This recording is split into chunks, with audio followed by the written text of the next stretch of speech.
কে দিল পিরিতের বেড়া লিচুর বাগানে কমলার বাগানে সৈগ কে দিল পিরিতের বেড়া লিচুর বাগানে। এ ভাইছে ভাইছে কি অবস্থা, ভালো আছো ব্রাদার? ভাই আপনি তো পুরাই চেঞ্জ হয়ে গেছেন ভাই, কেমনে কি? আগে তো খেত কামারে কাজ করতাম। আরে ভাই অতীত নিয়ে টান দেও কেন ভাইয়া? তুমি একটা চাকরির কথা বলছিলা, চাকরি করবে নাকি? সেনাবাহিনীতে ঢুকাই দিই তোমারে, উচ্চতা তো ভালোই আছে তোমার। ভাই আমি যে উষা, আমার তো পুলিশে নেয় না, সেনামিতে ঢুয়ে দিবেন কেমনে কি ভাই? আরে সমস্যা নাই, সেনাবাহিনী আমার কাছে ছোট ভাই। তুমি যদি 2 ফুট উঁচা হও তাও তোমারে ঢুকাই দিব না মানে চাকরিতে। আচ্ছা ভাই ঠিক আছে, একটা চাকরির ব্যবস্থা করে দিন যে। এই ভাইয়া দাঁড়াও, একটা ফোন দিই।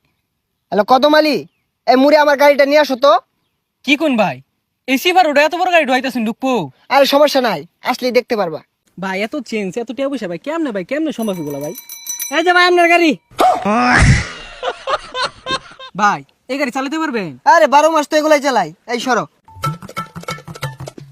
দেখছস বাইর কি চেঞ্জ। এ ভাই ভাই ভাই, এ ভাই ভাই ভাই ভাই ভাই উঠেন ভাই। না সমস্যা নাই, এই ঢাকা শহর রেস করি তো, এখানে ফাঁকার উঠপায়া গাড়িটা একটু পাকার দিকে চলে গিয়েছিল। তোমরা এক কাজ করো, গাড়িটা গ্যারেজে পাঠাই দেবো, সমস্যা নাই। কে দিল পিরিতের বেড়া লিচুর বাগানে।